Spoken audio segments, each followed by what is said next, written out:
ponytail.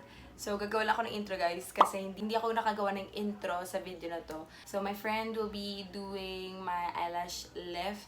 This is the Kristalyn lash lift that I bought in Shopee, and it's really nice and effective, and it's worth your money because ilang beses mo siyang magagamit. This will be the second time that I will be using it, and ngayon ko lang siyang pinilm, guys. Yung unang gamit ko pala sa lash lift na to was nung May pa, and ngayong July lang ako ulit nakapag lash lift again. So, it's really worth it, guys. Yung 300 pesos mo, ilang beses mo na siyang magagamit. As I hope this video will help you if ever you're planning to buy this one. Ilalagay ko din sa baba kung saan ko siya binili.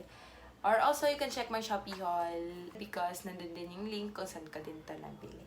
So yeah, guys. So without further ado, let's start with the video.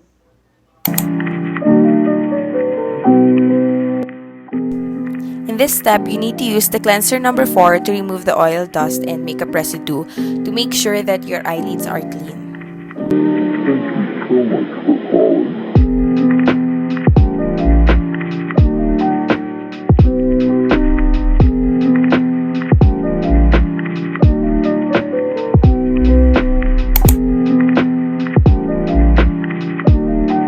Now you need to find the size of your lift pad. So it has small, medium, medium 1, medium 2, and large.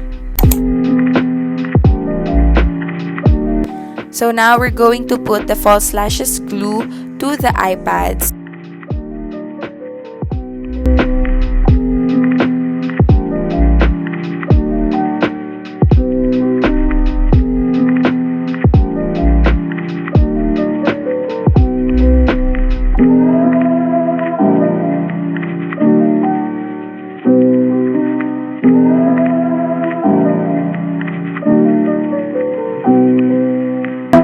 Now place it on the upper part of the eyelid and make sure that it is stayed.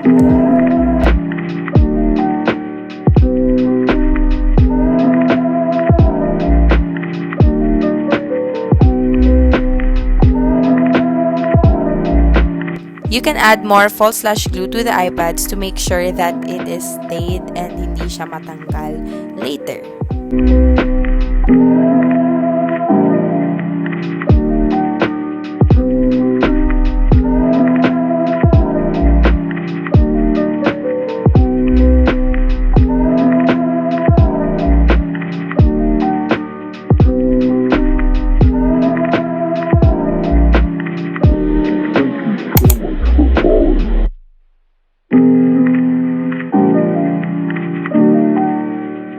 In this part, we're going to apply the false lash glue to the upper part of the eye pads para once i-lift na natin yung eyelashes, it will stuck to the glue.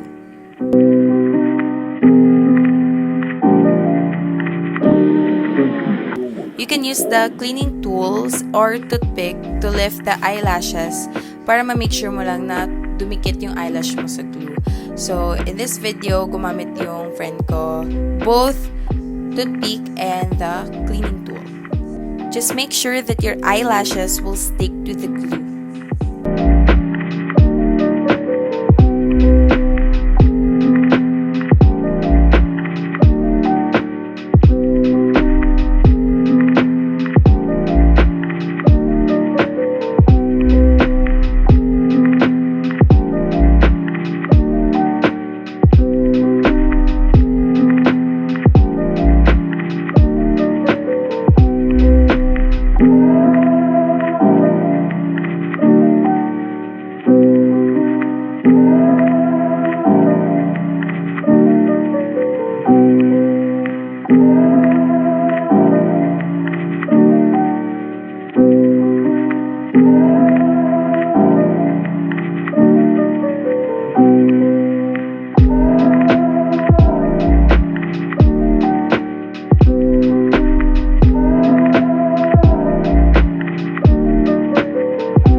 once ma-lift mo na lahat ng eyelashes mo sa lift pads, just stay it for 1 minute.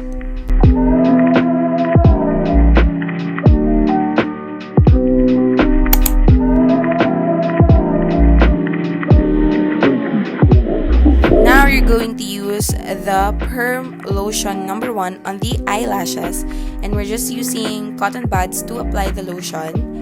And once done, you need to cover it with a plastic wrap and perm it for about 10 to 12 minutes.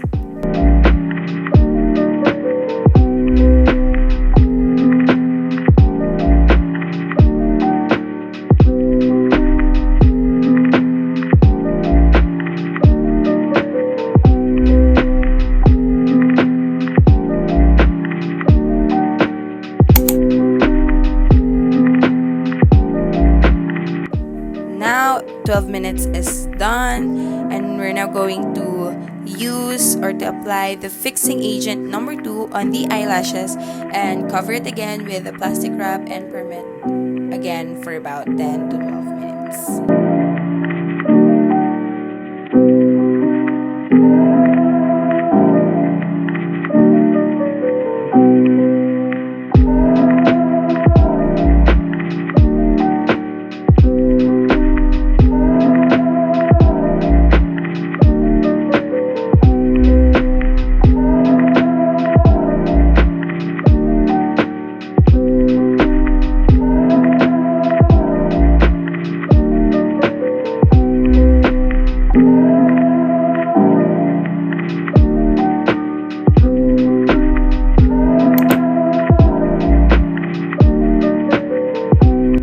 Now we're done with the fixing agent number 2, and now we're going to cleanse it using the cleanser number 4 to clean off all the residue.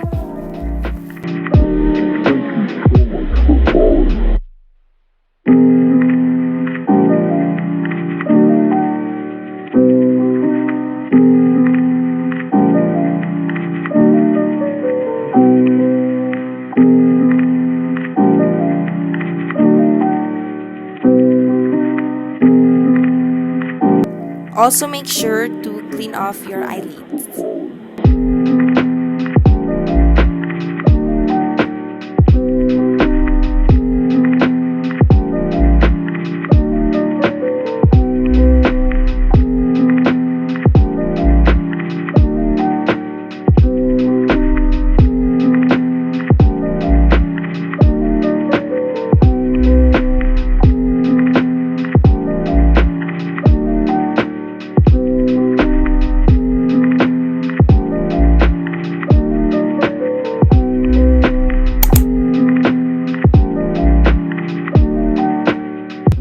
Now this is the last step, and we're just going to use the nutrition lotion number 3 to nourish the eyelashes.